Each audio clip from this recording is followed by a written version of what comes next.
달러가 오르는 이유는 미국 연준이 달러 약세로 인해 달러가 위기에 빠지는 것을 원하지 않기 때문입니다.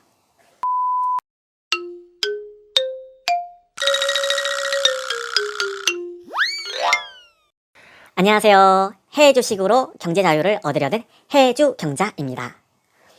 2022년 9월 현재 환율이 1380원대까지 올랐는데요. 작년 같은 월 대비 무려 17% 정도 환율이 올랐습니다.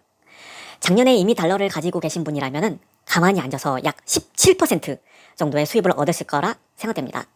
현재 환율이 오른 이유, 즉 달러가 강세를 펼치는 이유는 2022년 코로나로 인해 달러를 많이 찍어냈고 이 찍어낸 돈을 BBB 법안을 통해 달러에게 할 일을 주어 해결하려고 했지만 예상치도 못하게도 조맨친 이연 반대에 의해 BBB 법안이 통과되지 못했고 잉여 유동성 문제가 발생되어 물가가 오르게 되었고 대량으로 찍어낸 달러까지 하락하면 연락 없이 미국 연준 때문에 물가가 오른 것이고 달러는 책임을 져야 했을지도 모르기 때문입니다. 예를 들어 열심히 차를 팔고 반도체를 팔아 달러를 쟁여두었는데 그 달러가 휴지가 된다면 누가 가만히나 있겠습니까? 달러의 초강세는 인플레가 좀 꺾일 때까지 지속되지 않을까 싶습니다. 물가 위험이 남아있는 상황에서 달러의 약세는 연준에서도 반드시 피하고자 할 겁니다. 심지어 침체를 감수하고서도 말이죠. 실제로 블랙록은 다음과 같이 주장한 바 있습니다.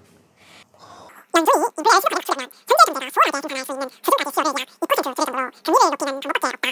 코로나 전 성장 추세를 현저히 허용하는 수준이다. 그러나 연준은 아직 이런 커다란 성장의 대가나 팬데믹 이후로 보이는 노동시장의 이례적인 제약성들을 인정하지 않았다. 수요가 2% 수준이라면 3년 만에 이상이 시작할 것으로 추정된다. 연준은 진출이 상당의 좀 차도를 보고 노릴 것이다. 연준이 이 고통을 목격하면 금리 인상을 멈출 것으로 예상되지만 그때는 이미 경제 활동이 위축되는 상황을 피할 수가 없다. 그러나 PC 인플레율을 2%로 떨어뜨릴 정도로 극심한 하락은 아닐 것이다. 대신에 약 3%에 이지 않는 인플레율을 예상한다. 이 말은 연준이 원하는 2%대의 물가 하락은 꿈도 꾸지 말라는 말입니다. 그걸 진짜로 연준이 모르고 있을까요? 그래서 저렇게 완고하고 강하게 금리를 상승시키고 있는 걸까요? 당연히 알겠죠. 여러 차례 주장했지만 저 역시 연준의 행동은 물가를 낼 수 없다고 생각합니다. 연준은 지금 쓸데없는 오해로 인해 달러가 위기에 빠지는 것을 원하지 않는다는 것이죠. 물가 따위, 경제 침체 따위 알 바 아닙니다. 달러만 살아있다면 뭐든 다시 할 수 있으니까요.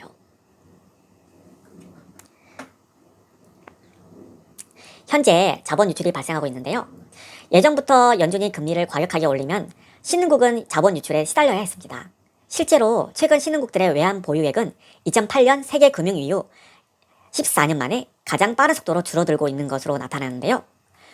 외화 보유액이 일정 수준 이하로 하락할 경우 약한 고리부터 외환 위기가 다시 시작될 수 있습니다. WSJ에 따르면 신흥국과 개도국들이 외환 보유액이 올 상반기 3,790억 달러, 약 하나로 509조 원이 줄었다고 보도했습니다. JP 모간 체이스의 주장은 좀 더 충격적인데요. IMF 통계에서 환율 변동성을 제외하고 중국과 중동 석유 수출국들이 대규모 외환 보유액을 빼면 신흥국들이 외환 보유액 감소폭이 2008년 세계 금융위기 이후 가장 가파르다고 지적했습니다. 국가들이 외환 보유액은 기축통화 유지의 근간이 되는 매우 중요한 시스템입니다.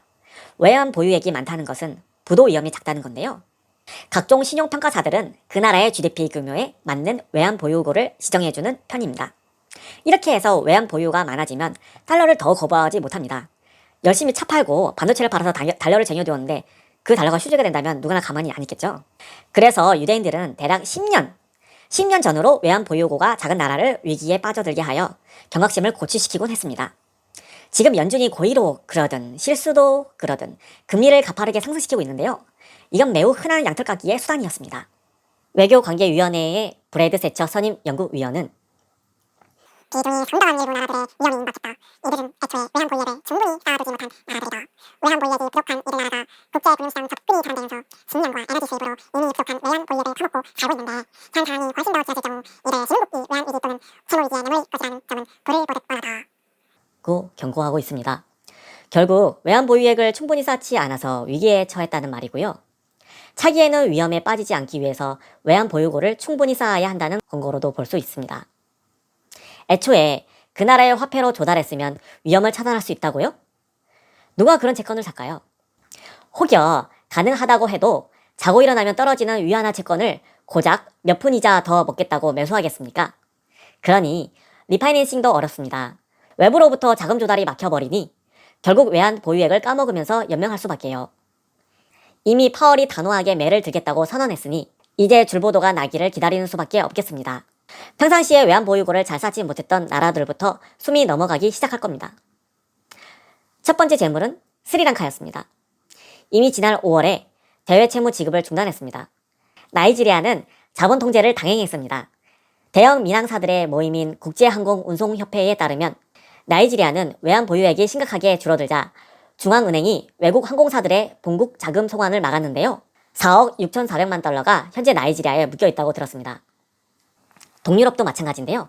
체코는 올 들어 외환 보유액이 15%, 헝가리는 19%까지 쪼그라들었습니다. 좀 더 구체적인 예를 들어보겠습니다. 이집트 외환 보유액은 올 들어 26% 급감해 6월 말 현재 240억 달러가 남아 있습니다. 이 속도라면 이집트는 대략 3개월 후에는 부도가 납니다. 아무런 개선 없이 9월에서 10월이 되면 이집트의 부고 소식을 들을 수도 있다는 말이 됩니다. 이탈리아도 위험한데요. 러시아 사태 이후 이탈리아의 정치권은 재정 지출 확대를 요구하는 포퓰리스트들의 목소리가 커졌거든요. 당연히 이탈리아의 재정 상황은 악화될 수밖에 없고요. 9월 25일에는 이탈리아 총선이 실시되는데요. 긴축에 반대하는 우파 연합이 승리할 것으로 점쳐지고 있습니다. 일단 쓰고 보면 독일 등에서 메워주곤 했기 때문에 정치인들은 계속 재정을 낭비해왔는데요. 만성적인 재정 적자로 이탈리아 국가 채무는 GDP 대비 157%까지 상승했지만 우파는 공공지출 확대와 대대적 감세를 주장하고 있습니다. 당연히 재정은 파탄 지경에 임박했는데요. 이 여파로 1년 전 연 0.6%였던 이탈리아 10년물 국채 금리는 연 3.7%까지 급등했습니다. 이쯤 되면 독일과의 금리 스프레드가 벌어질 만도 한데요. 독일도 힘들다 보니 여전히 230bp 주변에서 머물고 있습니다. 하지만 500bp까지 벌어지고 있지 않다고 해서 안전하다는 것은 아닙니다. 이미 시장에서는 우파 세력의 집권 가능성이 상당히 높고 이탈리아 국채값 급락에 베팅하는 공매도 세력까지 붙기 시작했거든요. 이게 모두 연준이 갑자기 금리를 너무 과격한 속도로 올리기 시작했기 때문인데요. 연준의 폭주가 어디까지 멈출까요? 그걸 아는 사람은 아무도 없습니다. 파월의 발언대로 진정 2%대의 물가를 볼 때까지 달린다면 하나 둘 곡소리가 들리기 시작할 겁니다. 연준의 금리 수준에 대해 가장 심각하게 보는 이라면 오바마 시절 경제자문위원장을 지낸 제이슨 퍼먼 하버드대 경제학 교수를 꼽을 수가 있겠네요. 연준이 기준금리를 올해 안에 4%까지 올리고 내년에도 계속 올려서 터미널 금리가 5.5% 닿을 것이라고 주장합니다. 연준에서 생각하고 있는 중립금리가 2.25%에서 2.5%인데요. 그보다 2배 이상 올린다는 말이죠. 그리 생각하는 이유는 물가가 4%가 약간 안 되는 수준에서 금리 인상이 멈출 수 있기 때문이라는 겁니다. 만약 인플레이율을 연 4% 미만으로 만들려면 기준금리를 5% 이상으로 올릴 필요가 있다고 퍼먼은 주장합니다. 지난 1970년부터 80년대처럼 임금이 인플레와 연결되어 있지 않고 공급망 요인이 더 크기 때문이라는 것입니다.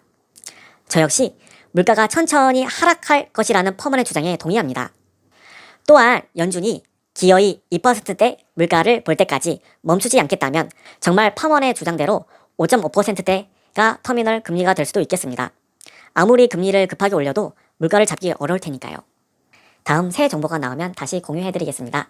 해외 주식으로 경제 자유를 누리려는 해주경제였습니다. 감사합니다.